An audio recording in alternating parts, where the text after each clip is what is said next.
When I think of when you go to play tennis, you don't start thinking, I should be able to apply for Wimbledon tomorrow, right? You Right, start right. out thinking, how am I going to even hit the ball?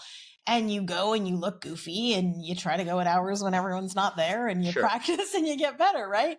It's the Yeah. same thing with communication, but I guess for some reason there's less of an appreciation. Maybe it's because it seems on the surface so simple that we don't recognize, right, how complex it truly is. Well, that's right. And sometimes it's the small things. One of my favorite stories is I'm working with a fellow who's a general supervisor in a mine.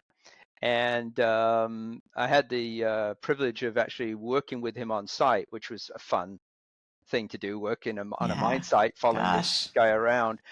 And he was one of these guys that was type A personality. In the disc model would be a driver, Yeah.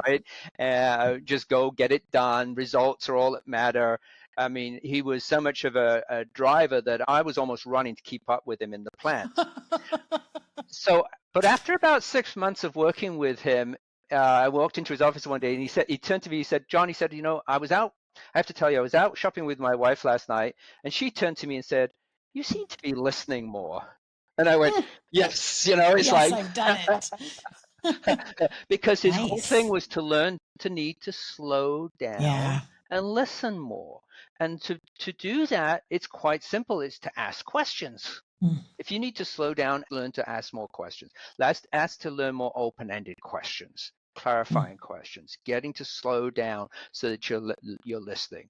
And 6 months, right? But I mean, over time, you start seeing that shift, and you start Yeah. seeing how people start responding to him a little bit Mm. differently because of that as Mm. as well.